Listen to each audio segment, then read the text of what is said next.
Oi, gente. Estamos de volta para dar continuidade ao nosso capítulo 12, que hoje a gente vai falar sobre os óxidos. Já vimos muitas coisas sobre as funções inorgânicas. Falamos sobre os ácidos, falamos sobre as bases, falamos sobre os sais. Vimos que os ácidos são substâncias químicas que apresentam, quando está em meio aquoso, o íon H+. A base é aquela substância que em meio aquoso libera o íon OH-. Os sais são aquelas substâncias que apresentam pelo menos um íon diferente de H+ e OH-. E hoje veremos a parte dos óxidos. Os óxidos são substâncias que estão bem presentes no nosso dia a dia, como o monóxido de carbono, o dióxido de carbono. Então, são substâncias que estão bem presentes. Outra que é bem popular é a água. A água também é um óxido que está presente no nosso dia a dia. Para vocês terem uma ideia, o óxido ele pode ser utilizado até como corantes. Então, existem alguns tipos de óxidos de alguns metais que são utilizados, como o óxido de ferro 3 e também como o óxido de cromo.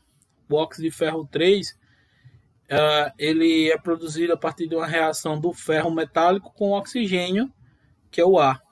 Então, vai fazer com que haja aquela ferrugem, né? E a liberação desse óxido de ferro. Para vocês terem uma ideia, esse óxido de ferro, parecido com o que a gente já vê em metais enferrujados, tem uma coloração que é avermelhada, e essa coloração avermelhada é utilizada como pigmento para fazer corantes avermelhados. Existe também outro óxido, que é o óxido de ferro, de cromo, que ele também é utilizado como pigmento, só que agora o cromo tem uma coloração que é mais esverdeada.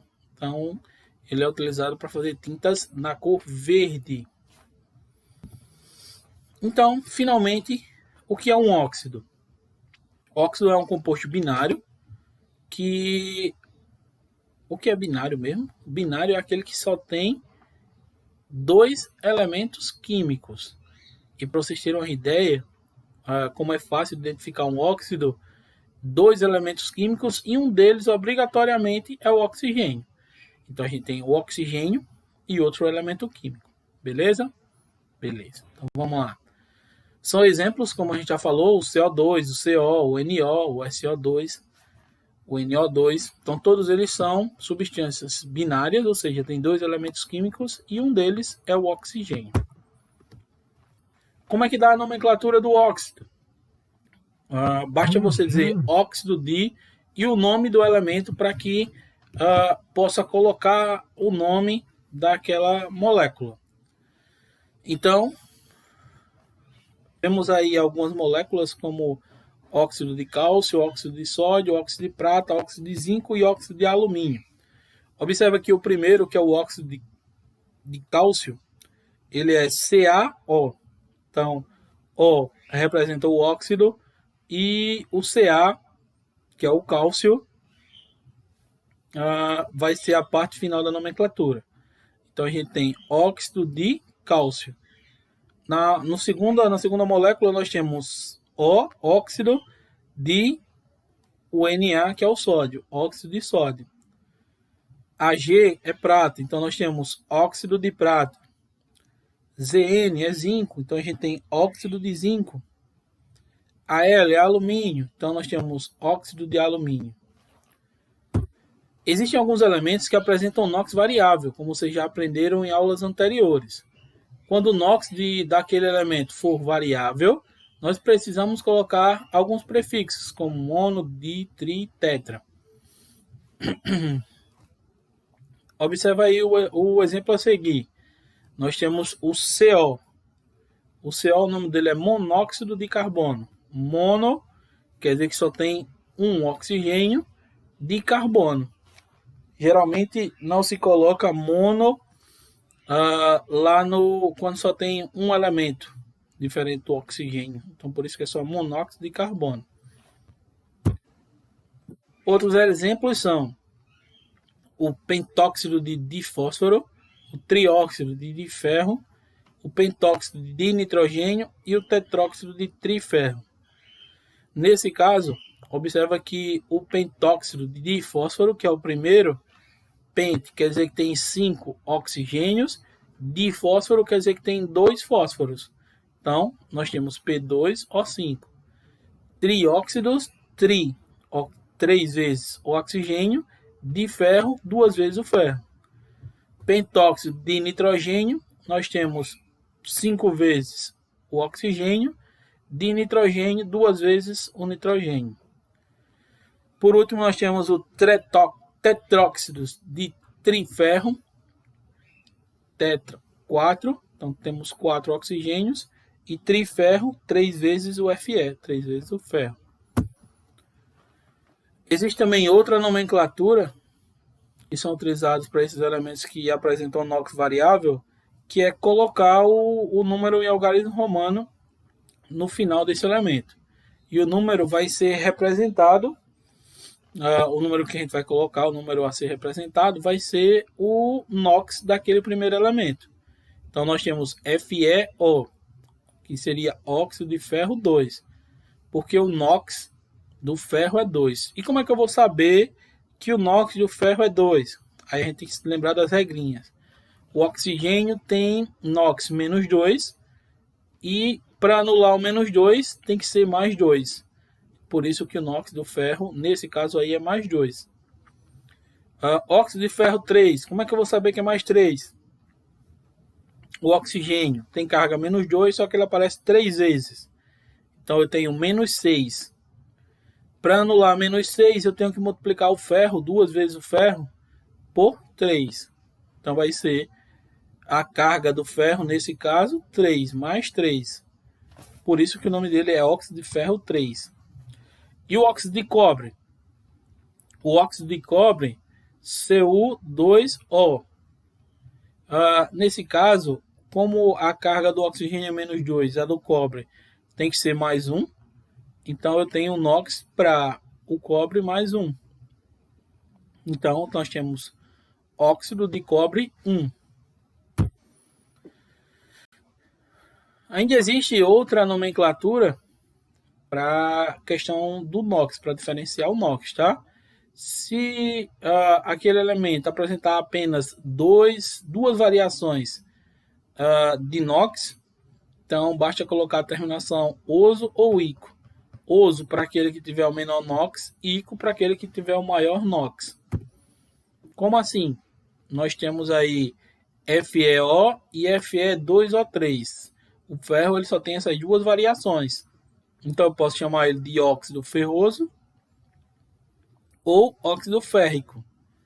Oso vai ser aquele que tem o menor NOx. Ico é aquele que tem o maior NOx. Então vai ser óxido ferroso ou óxido férrico.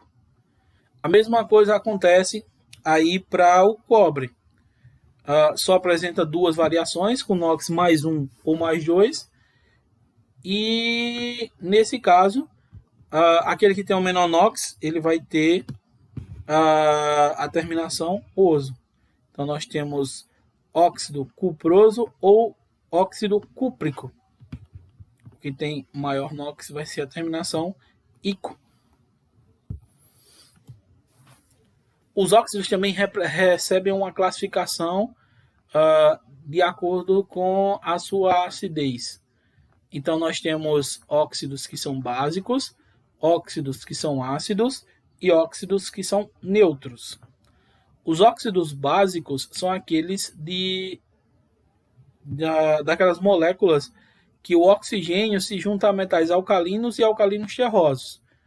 Ou seja, que tem uma alta eletropositividade. Nesse caso, CaO e o Na2O são alguns exemplos. Então, observem aí que o óxido básico, quando eu junto com água, ele vai formar uma base. Observa a segunda reação aí que o Na2O junta com água, vai dar duas moléculas de NaOH. Então, observem que esse óxido básico, ele juntando com água, forma uma água, quando ele é hidratado, tá?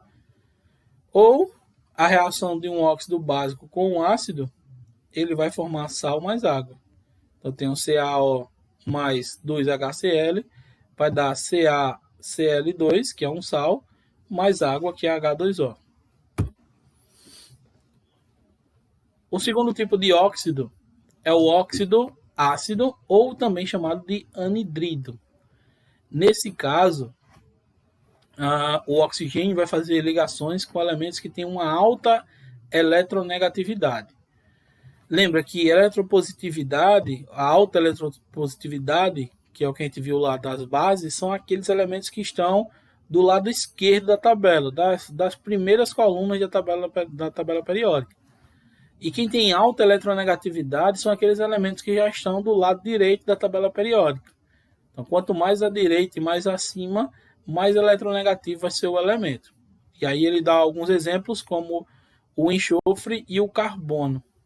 Observem aí que nós temos óxidos ácidos, como o SO3 e o CuO.